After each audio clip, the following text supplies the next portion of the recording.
Holy crap, volatility is here to stay, ladies and gentlemen, and volatility means opportunity. Opportunity to buy the dip in AMC. We were down to $27.15 per share 10 minutes into market open. That was a 5% drop, and then we almost instantaneously rallied to $30.47 per share, up 4%. That was a 9% round move in less than an hour. We are currently down 1.5%, but we were just up almost 4%. So you're seeing an incredible amount of volatility here today. And I want to go over all of the data that you guys need to know around the MOAS, but more importantly, these volatility catalysts that you have to know. We do have one on Friday, we have one next week, and we do have two more that are going to be more longer dated catalysts. So I want you guys to be fully aware of this current situation. But what you guys really need to know is that volatility equals opportunity. This volatility is giving us a chance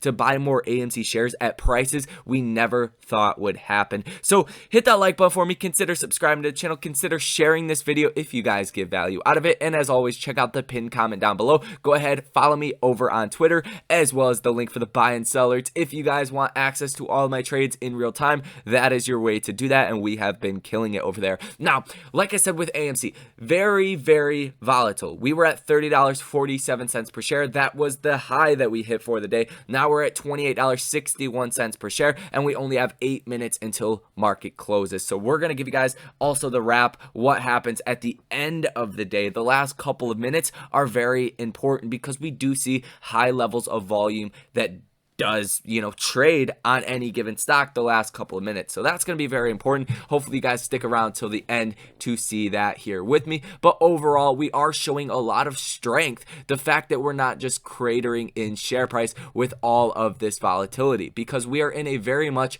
risk off marketplace. So you're seeing the Dow Jones up about 2%. This is your least risky category of stocks in the stock market. These are your stable companies, your companies that have been around a very long time that make a lot of consistent money, where you have the S&P up 1.21% and the NASDAQ up almost 1%. Your NASDAQ is considered your more risky stock. So when I mean you're seeing a risk off situation, you're seeing less money going to NASDAQ, more money going into the Dow, which is, like I said, your least risky of your indices.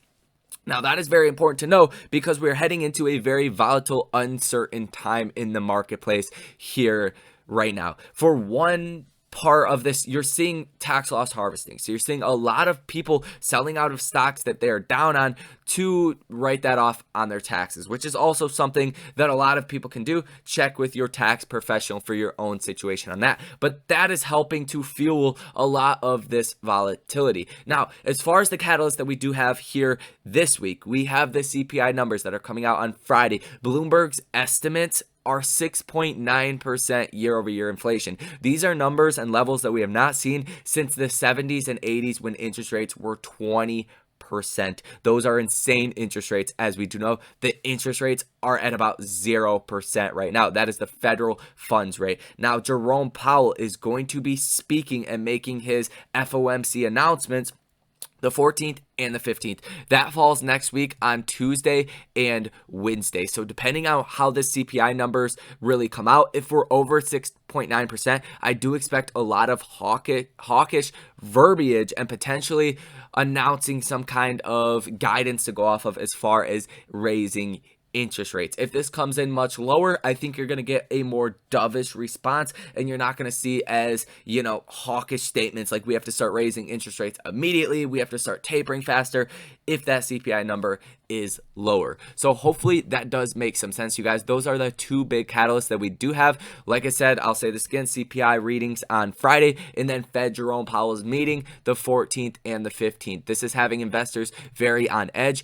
and this week is really the week before the main catalyst, and even the CPI numbers are on Friday. So you're just going to see a lot of volatility overall. And AMC is considered a risky stock because it's somewhat overvalued by normal metrics of valuation, but we are the apes. We are holding on to our shares. We don't care about valuations. It's good to see the valuations are going up, but the investors that do control about 30% of the outstanding shares, and institutional investors, I should say, you can see a lot of volatility based off of the moves that they are making with the 30% or so owners of AMC. Now, as far as the longer dated catalysts, we do have this Evergrande situation where they have acknowledged they do not have enough money to repay all of their debts. They're trying to go through a debt basically rebalancing, trying to consolidate their debts, figure out which ones they have to pay sooner or later to try to stay in business. But they said there's no guarantee they can make $82.5 million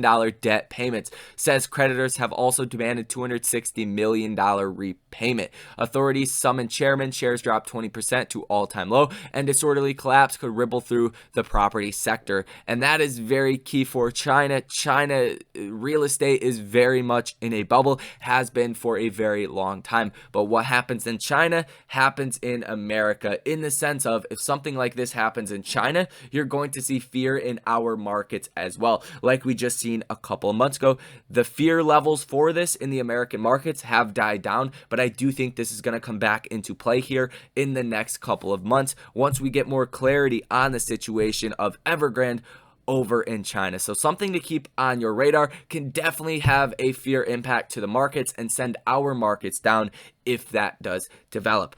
On top of that, guys, we do have obviously Omicron, which is not really a big deal at the current moment. It's not as bad as a lot of people thought it would be, but more importantly, we do have the debt ceiling. The United States could default on its debts between December 21st and January 28th. Hopefully this week, Congress will figure their shit out, come to a conclusion on this, and raise the debt ceiling. If they do not, and they push this to basically the wire, and we start to really get down to like December 21st, you're going to see that fear head back into the marketplace. I don't think this is widely priced in. I think a lot of investors think it's not going to happen, that there will be a resolution.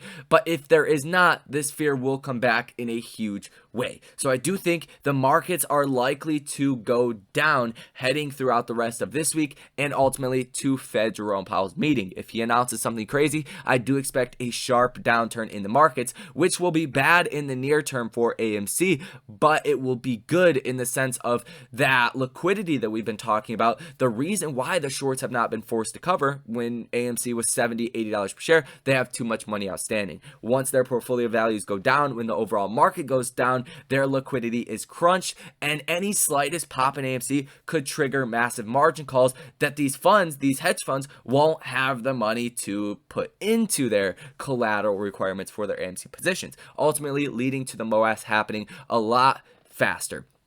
So that is basically, in a nutshell, what you guys need to know as far as the fear catalyst and what is causing volatility in the marketplace. I do apologize for rushing through that, getting through that pretty fast. I don't want to make this video 25 minutes long, and there is a lot of fear catalysts. I may have missed some, but that is really what the markets are focusing on right now. Those really 4 or 5 key things. So let's get into more of the data around AMC, some support and resistance levels as well with the stock. So let's first off go over the Ortex data, give this page a little refresher, and we're looking at 17.52% estimate for the short interest. This is over the exchange reported short interest data. Like we have went over many times, we got this data. The settlement date was November 15th. We have fallen about $20 since then. $20 at the lowest. We're about $15 lower than that $44 price that we were at November 15th. So I do think the short interest could even be approaching 25%. And that's going to put a lot of pressure on the hedge funds and institutions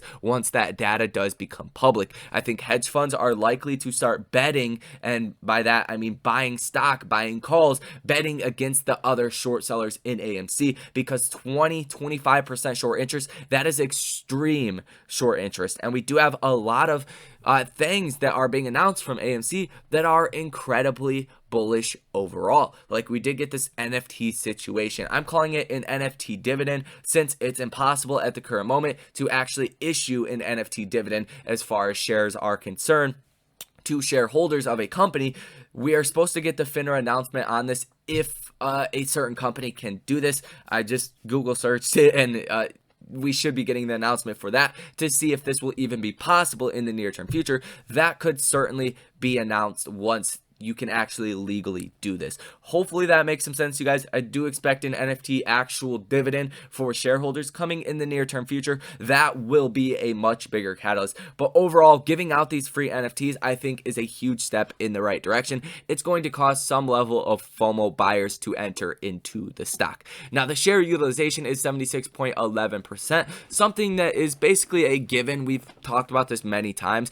As more shares are shorted out into the marketplace, that's less shares that are available to be shorted, so you will see that share utilization number going up. So that's what you guys need to know from this. Short interest is at record levels. I can almost guarantee you guys of that. We are looking at over 20% short interest. That would be records for AMC stock. So we are very, very close to the MOAS in my personal opinion. Now let's briefly go over some of the Stockholm Tracker data. And like I talked about many times, as the puts run into the money, you see shorting happening on the overall markets. That's part and part why AMC has dropped so much. But when AMC does go up, you see those puts run out of the money, and that is a call for de-hedging, and you will see market makers having to buy shares to de-hedge for these puts. At the same time as the stock going up, you see the calls going into the money. So that means the market makers, they obviously have to hedge for the calls, they have to de-hedge for the puts. That is two fronts of buying power, and I'm really looking forward to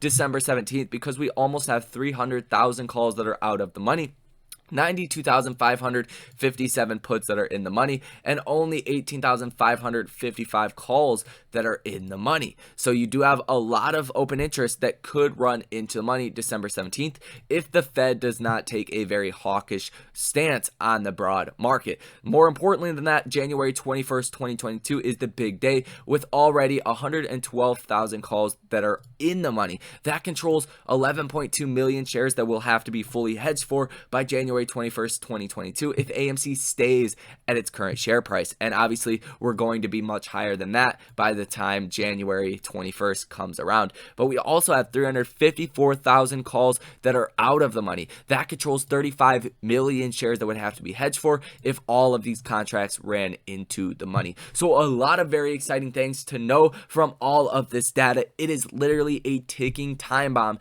until we see the MOAS. And this is a golden opportunity, a wealth creation opportunity for all of us. And the way that I look at this is that AMC should certainly not be your last step as an investor. It shouldn't be the last thing you ever invest in, but I think this could be a big boost for a lot of people to solidify generational wealth for you and your family. That's just my take on it. Obviously, I'm not a financial advisor. I'm not a financial planner. Always come to your own conclusions, do your own due diligence, because ultimately you are responsible for your own portfolio and your own financial future. Now, we actually did see a little bounce heading into the close today, which is good after hours. A little bit green right now, about 0.09%. Closed down about 0.78%. So not a bad day overall. Pretty much a consolidation day with a lot of volatility, like I said.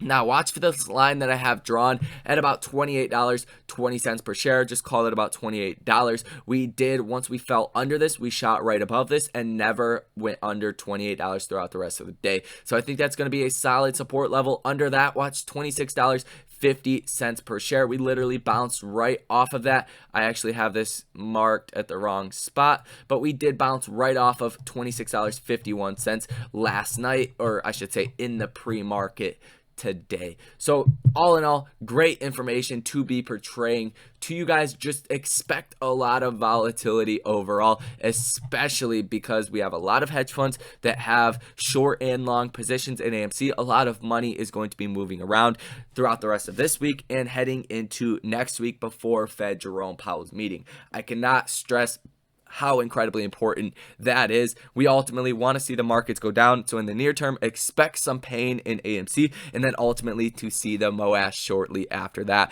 So that is going to be all for this video. Hit that like button for me. Consider subscribing to the channel. Check out the links in the description. If you guys want to join a brokerage that does not use payment for order flow, the brokerage that I have been buying all of my brand new AMC AMC shares worth. Check out the link for public. It only takes about 2 minutes to sign up.